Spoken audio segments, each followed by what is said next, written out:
pag-usapan po natin ay yung hinain ng mga abogado ni Tatay Digong na motion para po magkaroon ng provisional liberty si Tatay Digong. Now, ang proseso po medyo may pagkakaiba sa domestic courts natin. No? Dahil ang domestic court natin, ang provision ay except sa mga heinous crimes, lahat ng mga krimen ay po pwedeng mapiyansa. No? Kasi yung karapatan ng nasasakdal para magpiyansa para panandali ang kalayaan habang hindi pa napapatunayan ang kanilang mga guilt ay garantyado. No? Now, dito po sa ICC, wala namang ganyang provision. Kaya lang, ang meron ay yung practice ng hukuman. At ang practice ng hukuman talaga ay parang practice din ng mga hukuman sa Pilipinas. Bagamat ang Pilipinas nga, meron tayong statutory basis at constitutional basis. No? Except in heinous crimes, no? Where the evidence of guilt is strong, bail is a matter of right. Na walang ganyang provision, pero sa patakaran po ng ICC alone, ang ICC hindi po nagbibigay ng provisional liberty so far sa kahit sinong nasasakdado sa tinatawag nating core crimes. At ang core crimes nga ay yung war crimes, crimes against humanity. Yan naman po yung dalawang linilitis ng ating ICC. No? At syempre ang ating Tatay Digong ay linilitis para sa crimes against humanity. Now, having said that, at saka ang track record ng hukuman po, wala talaga silang binibigyan ng provisional release, hindi gaya po nung UN War Crimes Tribunal for the former Yugoslavia na halos lahat po ng akusado ay binigyan ng provisional release. No? At yung mga akusado ay umuuwi kapag walang hearing at bumabalik lang sa dahig kapag mayroong pagbibista. Dito sa ICC, wala pa pong nabibigyan ng provisional liberty na akusado ng core crime. Ang mga nabibigyan lamang ay yung mga akusado ng mga tampering of evidence, mga harassing witnesses. So yung pagdating po doon sa tinatawag nilang offenses against administration of justice, yun na po yung nabibigyan ng provisional liberty. Pero ano sa tingin ko? Well, sa tingin ko naman po, ito rin ang kauna-unahang pagkakataon na mayroong 80 anyos na nasasakdal sa hukuman. Alam niyo po kasi ang ICC, bagamat hindi pa sila namamatayan ng akusado, mayroong isang akusadong namatay. At ito po yung si Milosevic, no, leader dati ng Serbia, kung saan namatay po siya sa same kulungan ni Tatay Digong, kung di ako nagkakamali. Kasi siya po linilitis noon ng UN War Crimes Tribunal for the Yugoslavia. No? At yung araw na siya namatay, nagkataon nandun naman po ako sa Belgrade, no? Yung kapital ng Serbia. At talagang nakakataas balahibo dahil nung araw na inanunsyong namatay itong si Milosevic, abay maririnig mo yung hiyaw ng mga taong bayan. No? Kaya medyo na-nervous po ako ng araw na yon at napaaga yung alis ko ng Serbia kasi feeling ko baka magkagulo. No? So, hindi po yan nakakalimutan ng ICC na magharumentado ang taong bayan sa Pilipinas kapag may mangyari kay Tatay Digong. At siyempre, si Tatay Digong ay 80. No? Alam naman natin na meron din may mga sakit ng 80 anyos at posible na may mangyari, no? Na ayaw nilang mangyari muli dahil talagang nagwala yung mga tao sa Serbia nung namatay si Milosevic. No? So,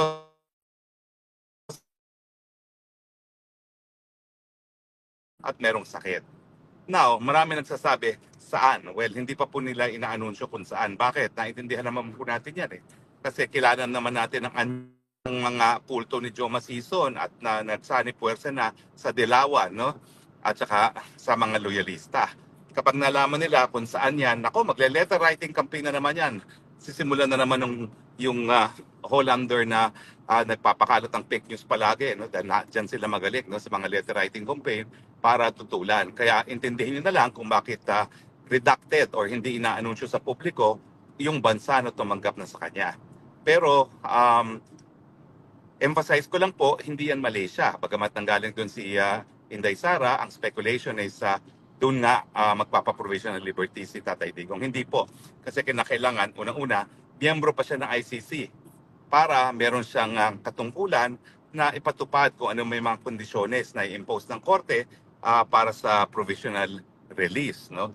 At siyempre, kung siya na may isang hindi na miyembro ng ICC o hindi miyembro ng ICC, walang dahilan para tumupad sa katungkulan yung bansa na tatanggap kay Tatay Digong.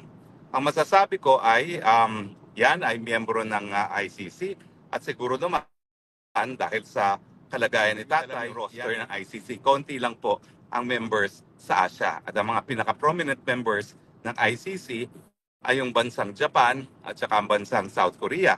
Kasi ang both Japan at South Korea nagkaroon na ng presidente ng International Criminal Court, no?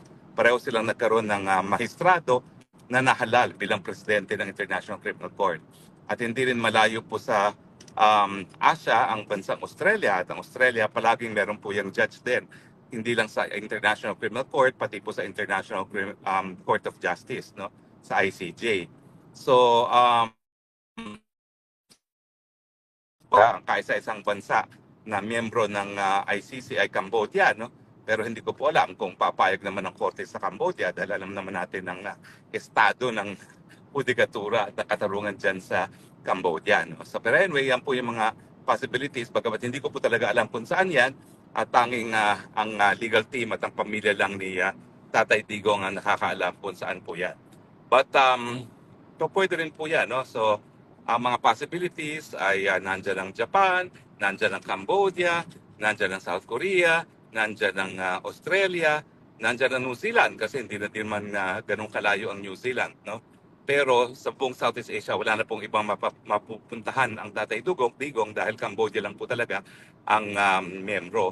At pagdating naman po dito sa Middle East, halos wala naman pong miyembro ng Middle East na miyembro ng ICC. So ang isang possibility pa ay sa Netherlands. No? Pwede rin na palayain siya sa Netherlands kasi magkakaroon lang ng house arrest. No? Na mas mabuti pa kasi ang prioridad ng pamilya naman, unang-una yung hindi talaga siya nalilimitahan ng movement. Bagamat kung mapapansin yung hinain na motion, no, ng mga abogado ni Tatay Digong, meron din undertaking doon na hindi siya makikihalubilo kung di sa pamilya lamang, no, na nangyayari ngayon, no, kasi bawal siya bisitahin kung hindi siya pamilya, no.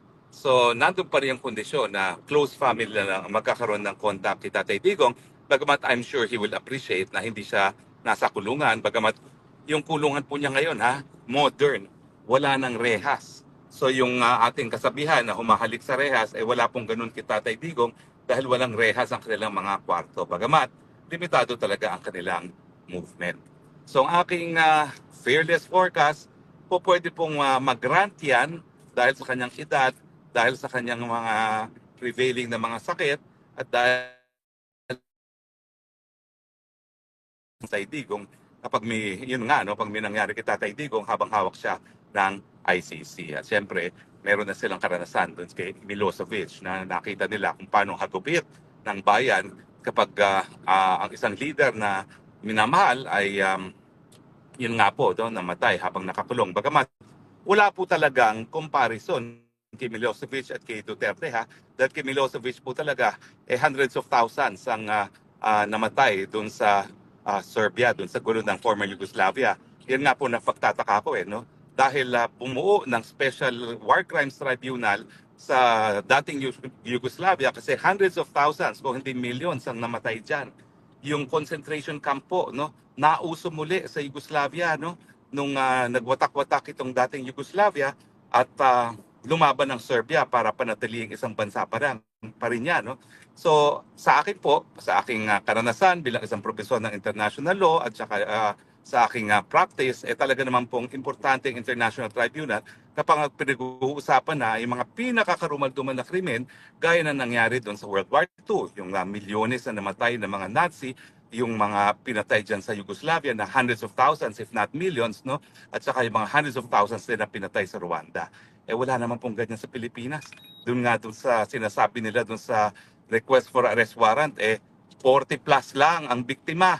Samantalang kami nga yung prosecution team sa Maguindanao Massacre, nalitis namin, napakulong namin ang mga akusado. Ngayon, nakakulong na sila, bagamat inaantay pa rin ang apela nila sa CA, 58 yon. Kaya nga po sinasabi natin, sapat-sapat naman ang kakayahan. Napatunayan na ng kakayahan ng lokal na hukuman sa Pilipinas na kaya nila maglitis ng mga akusado na 44 o 40 something lamang. No? Nakalimutan ko yung exact numero. But in any case, so yan po ang ating inaasahan, pero ganun pa man, hindi ko po alam kung anong magiging apekto nitong paghain ng motion neto, no? Doon sa naaproba ng proposal na magkaroon ng domestic legal remedy na na-explain ko na rin. No? Tanging si Tatay Digong at si BP Sara po ang makapagde-decision dyan. No? Pero sa akin, gaya na aking sinabi naman, yung domestic legal remedy well, at the very least, it will influence the ICC para i-release si Tatay Digong. Dahil ayaw nila na magkaroon ng encuentro between Dutch courts and ICC, kumbaga, bisita sa teritoryo ng Holland. Ayaw nila siyempre magkaroon ng salungat na desisyon, yung korte ng kanilang host state at saka yung sa sarili nilang hukuman. Awkward naman yun na ipapatupad ng host state yung desisyon. Siyempre, ng host country, no, at hindi ng ICC. At talaga namang wala naman laban yung ICC kapag nagdesisyon ng lokal na hukuman, no? Kasi ang kapulisan ng Holland ay kontrolado pa rin ng hudikatura, no? Samantalang wala namang sariling pulis ang ICC. Umaasa lang siya sa kooperasyon ng mga kasapi ng ICC. So sa tingin ko, pwedeng matuloy yung domestic legal remedy at yan ay isang dahilan para iparating ang mensahe sa ICC na wag nilang pupolitikahin ang kaso ni Tatay Digong. Ano bang ibig sabihin ko dyan? Kasi talagang papasok pong politika dyan dahil sa katunayan na wala na po talagang ibang kasong linilitis itong ICC kundi si Tatay Digong.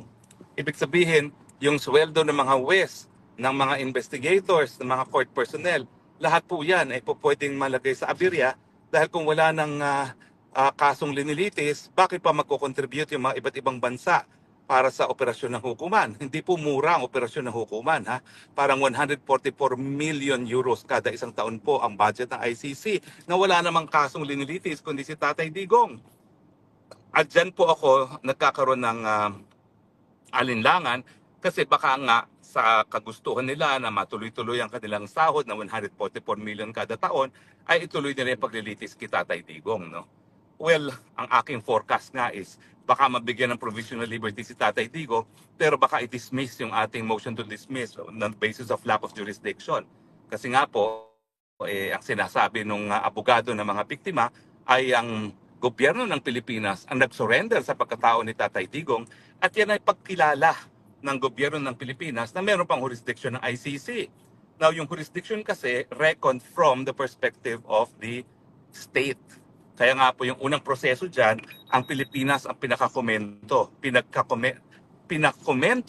doon sa motion ng prosecutor na magsimula ng preliminary investigation. At doon nga tayo natalo kasi hindi naman inargue ng Solgen noon na wala ng jurisdiction ng hukuman. Ang inargue lang nila yung tinatawag na complementarity principle na Philippine courts are able and willing to operate. No? At ang sabi naman ng hukuman, hindi mo naman inargue kung anong epekto ng paglalabas ninyo sa tratado, no? So, ibig sabihin yan, inaamin mo na mayroong jurisdiction. At yung complementary naman, pwede mong ilabas dyan sa confirmation of charges, no?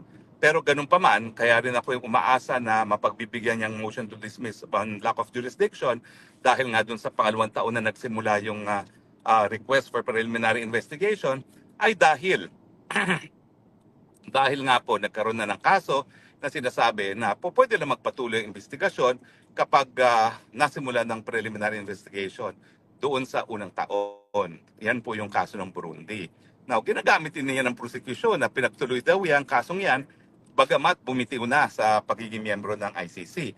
Pero hindi naman inamin at in-emphasize ng prosecution ng ICC ay yung pagbitiw ng Burundi at saka yung pagsimula ng preliminary investigation ay sa loob ng isang taon pa rin.